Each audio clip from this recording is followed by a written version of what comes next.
జై తెలంగాణ. అందరికీ నమస్కారం. ముఖ్యంగా మా అంగన్వాడీ ఆడబిడ్డలందరికీ నమస్కారం. రాష్ట్ర ప్రభుత్వం ఏదైతే ఒక నిర్ణయం తీసుకొని అంగన్వాడీ సెంటర్ల మీద స్థానికంగా ఉండేటటువంటి రాజకీయ నాయకులు, వాళ్ళ సర్పంచులు కావచ్చు, వార్డు మెంబర్లు కావచ్చు, వాళ్ళ జోక్యం ఉంటుంది అని చెప్పి ప్రకటించడం అనేది చాలా తప్పని చెప్పి నేను మనస్ఫూర్తిగా నమ్ముతా ఉన్నాను.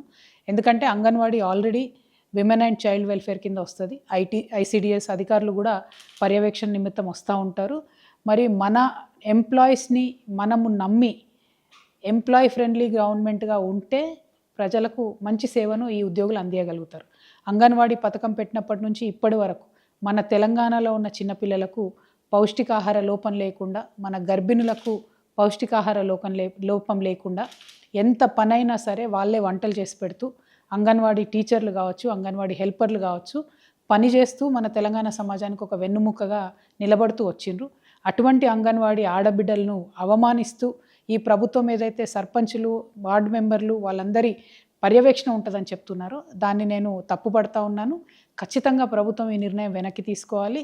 ఆల్రెడీ అంగన్వాడీ టీచర్లుగా ఉన్నటువంటి వాళ్ళు ఒక 4 రిజిస్టర్లు, 4 అప్లికేషన్లు మెయింటైన్ చేసే పరిస్థితి ఉన్నది. వాళ్ళకే ఇంకా కొంత హెల్ప్ని ఇవ్వాలి తప్పితే పైనుండి ఇంకా ప్రెషర్ పెంచే విధంగా పనిచేయడం కరెక్ట్ కాదు. రెండవది, అంగన్వాడీ వర్కర్స్, అంగన్వాడీ టీచర్స్ అందరు కూడా బిఎల్ఓస్గా పనిచేస్తారు, టీచర్స్ ఎస్పెషలీ. మరి వారి మీద రాజకీయ జోక్యం అనేటటువంటిది కరెక్ట్ కాదు. రేపటి నాడు ఎన్నికల్లో ఇంకొక అంశాల్లో కూడా ఒత్తిడి పెంచేటటువంటి ఆస్కారం ఉంటుంది. కాబట్టి ఈ నిర్ణయం తప్పు అని నేను మనస్ఫూర్తిగా నమ్ముతా ఉన్నాను. ఎట్ ద సేమ్ టైం ముఖ్యమంత్రి గారు నిన్న సభలో మాట్లాడుతూ ఆశాలది, అంగన్వాడీలది జీతాలు ఆపి మేము సంక్షేమ పథకాలకు ఇస్తున్నామని చెప్తున్నారు. ఇది కూడా అన్యాయం. ఆశాలకు, అంగన్వాడీలకు దాదాపు 12 నెలలు, 9 నెలలు, 6 నెలలు జీతాలు పెండింగ్ ఉన్నటువంటి పరిస్థితి ఒక పక్క. జీతాలు మీ ప్రభుత్వం వచ్చిన తర్వాత పెంచుతాము, కనీస గౌరవ వేతనం ఇస్తామని చెప్పి పెంచకపోవడం ఇంకొక అన్యాయం. 18,000 చేస్తానని మీరు మేనిఫెస్టోలో పెట్టినారు, దానికోసం ఇంతవరకు మాట్లాడతలేరు. అవి పోగా మీరు సంక్షేమ పథకాల కోసం వీళ్ళ జీతాలు ఆపుతున్నామని చెప్తున్నారు.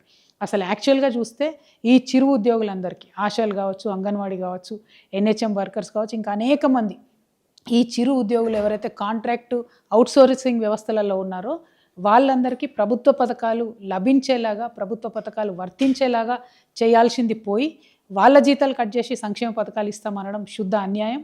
ఇది తప్పు. మీరు మాట తప్పుతున్నారు.